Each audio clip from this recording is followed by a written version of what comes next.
Doctor صاحب بھارتی آبی جارحیت کی بات ہو رہی ہے، کیا جان بوجھ کر بھارت یہ سب کر رہا ہے یا وہ بھی موسمیاتی تبدیلی سے یکساں متاثر ہے اور اس کے پاس کوئی آپشن نہیں ہے؟ بھارت پہ ہم الزام لگا دیتے ہیں، پی ٹی آئی تو بچ گئی نا، مجھے تو خطرہ تھا کہیں پی ٹی آئی پہ الزام نہ لگ جائے پانی کا۔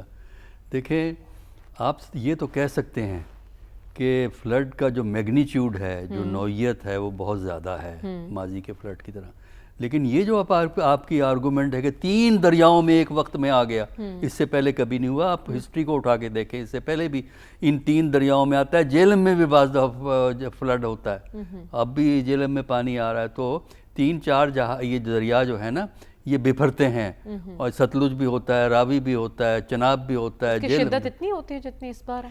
صرف شدت کی آپ بات کر سکتے ہیں کہ میں نے کہا نا میگنیچیوڈ، شدت کی آپ بات کر سکتے ہیں کہ زیادہ ہے فلڈ، لیکن آپ کا 2022 کا فلڈ جو تھا، 2010 کا جو آپ کا فلڈ تھا، جو کہ ہم بھگتے رہے کئی سالوں تک بعد میں، وہ جو ہے اسی طرح اس دفعہ فلڈ ہے، پانی زیادہ ہے۔ اب ظاہر ہے کہ یہاں سے اب وہ پنجند کی طرف بڑھ رہا ہے، پنجند کو کراس کر کے سندھ میں انٹر ہو جائے گا، اور سندھ میں بھی تباہی پھیلے گی، کیونکہ وہاں زمین پلین زیادہ ہے، تو وہ پھر پانی سندھ کا جو پانی ہے ہر طرف پھیل جاتا ہے، تو اس سے جو ہے نقصان پہنچے گا۔ تو نقصان تو پاکستان کا ماضی کی نسبت جو ہے وہ زیادہ ہوا ہے، جو ہماری لیمیٹیشنز ہیں اس کے اندر تو کام کافی ٹھیک ہی ہو رہا ہے۔ مطلب یہ کہ ہم جو ہے نا آخری وقت پہ سوچتے ہیں، اور اس کے علاوہ جو سٹینڈرڈ آپریٹنگ پروسیجر ہیں وہ فالو کیے جا رہے ہیں، اور لیکن وہ علیحدہ بات ہے کہ اس کا جو نوعیت چونکہ اتنی زیادہ ہے، میگنیچیوڈ اس کا اتنا زیادہ ہے، اس کی وجہ سے آپ کو زیادہ نقصان اس وقت نظر آتا ہے۔ جہاں تک انڈیا کا تعلق ہے، دیکھیے ڈیم کا بنیادی اصول ہوتا ہے کہ جب پانی ایک لمٹ سے اوپر ہو جائے تو آپ کو یا تو ڈیم کھولنا پڑتا ہے یا توڑنا پڑتا ہے۔ پاکستان کے اندر بھی ہم نے کئی بند توڑے ہیں، قادر آباد کے لیے بچانے کے لیے، قادر آباد لنک کو بچانے کے لیے وہ توڑے ہیں۔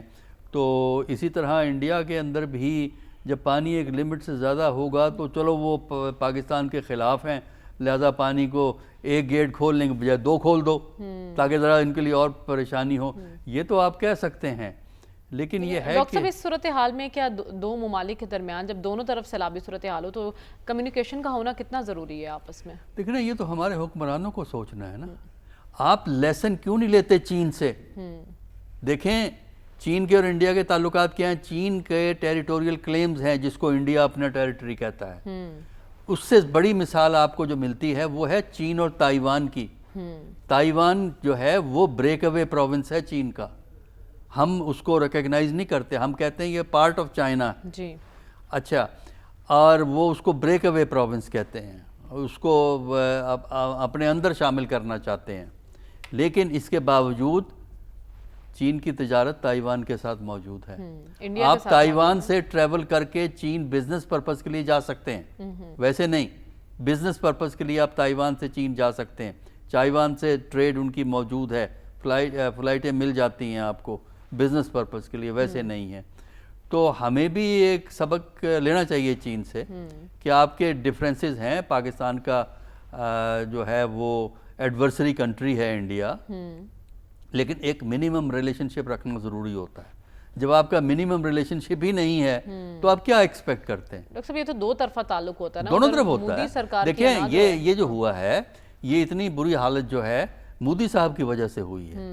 وجہ یہ ہے کہ اسی حکومت میں واجپئی بھی پرائم منسٹر تھے، اسی پارٹی کے پرائم منسٹر تھے، لیکن اس کے باوجود واجپئی کی کوشش یہ تھی کہ پاکستان سے ڈفرینسز کے باوجود، پاکستان پہ جو الزامات لگتے تھے اس کے باوجود ایک ورکنگ ریلیشن رکھنا چاہتے تھے۔ یہ ان کی واجپئی ہاں لاہور آئے تھے، یعنی یہ بڑا فرق تھا اس بات کا۔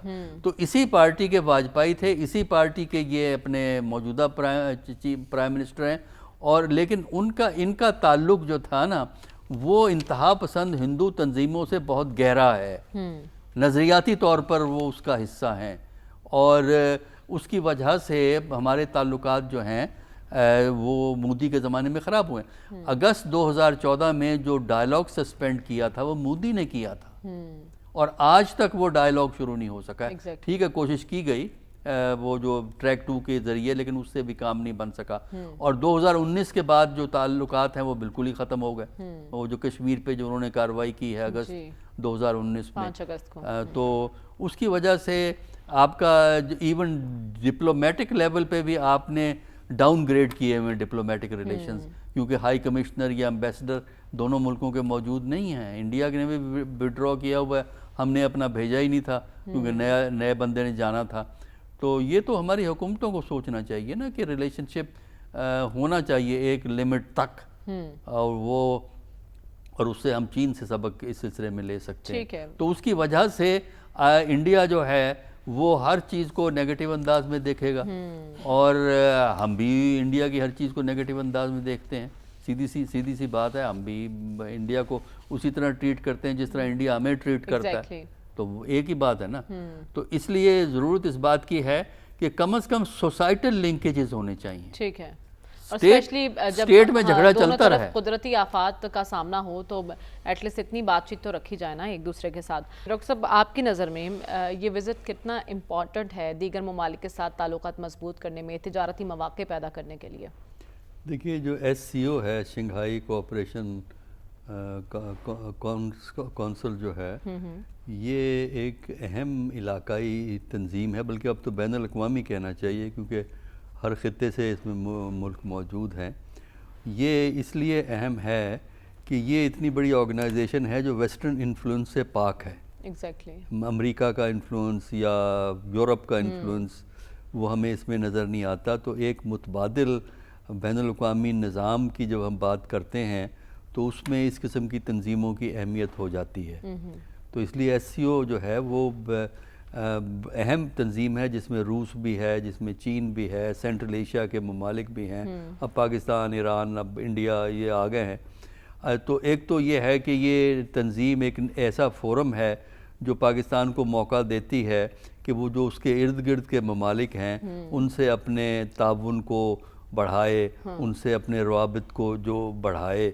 اور اس کے علاوہ جو پریڈ کے علاوہ اس دورے میں یہ بھی فیصلہ ہوگا کہ جو سیکنڈ فیز ہے Pakistan China Pakistan economic corridor کی، اس کی لانچنگ بھی باقاعدہ وہ اس فیز کے بعد جو ہے وہ اس میٹنگ کے بعد جو ہے وہ ہو رہی ہے.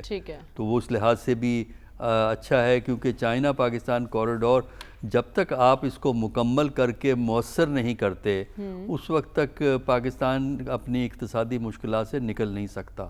کیونکہ پاکستان کی جو جغرافک لوکیشن ہے اس کے مطابق پاکستان جو ہے ایک کوریڈور بن سکتا ہے نیچرل ریسورسز کی، آئل کی، گیس کی، ٹریڈ کے لیے، ٹرانسپورٹ کی. لیکن اس کے لیے ضروری ہے کہ پاکستان اپنی اس اہمیت کو سمجھتے ہوئے اس کے مطابق اپنی اندرونی حالات اور اندرونی سیاست کو چلائے. کیونکہ یہ نہیں ہو سکتا کہ آپ ایک طرف جھگڑے بھی کرتے رہیں آپس میں، دوسری طرف آپ یہ کہیں کہ ہمارے پاس منرلز بھی ہیں. دیکھیں نا، اب پاکستان پہ جو کہ اٹینشن ہے جس میں چائنا کی بھی اب توجہ زیادہ ہے، وہ صرف سی پیک نہیں ہے بلکہ جو کرٹیکل منرل آپ کے پاس ہیں یا جس کے متعلق سمجھا جاتا ہے کہ آپ کے پاس ہے، ہمیں نہیں پتا کس حد تک ہیں، تو اس میں امریکہ کی بھی دلچسپی ہے، چین کی بھی دلچسپی ہے، اور رشیا بھی اس میں انٹرسٹ لے گا. لیکن اس کے لیے جو ہے اپنے گھر کو درست کرنا پاکستان کے لیے ضروری ہے. تو پرائم منسٹر صاحب کے لیے بڑا اچھا ہے وہاں گئے ہیں، لیکن اس کے بعد آ کے اس ماحول کو درست کریں کہ لوگ بھاگے ہوئے پاکستان آئیں اور یہ نہ سوچیں کہ پتہ نہیں وہاں کیا ہوگا. ایگزیکٹلی جیسے بات ہو رہی ہے صرف ایسی اجلاس ہی نہیں بلکہ پاک چائنا بزنس ٹو بزنس سرمایہ کاری کانفرنس بھی ہونی ہے جس سے وزیر اعظم نے خطاب کرنا ہے. تو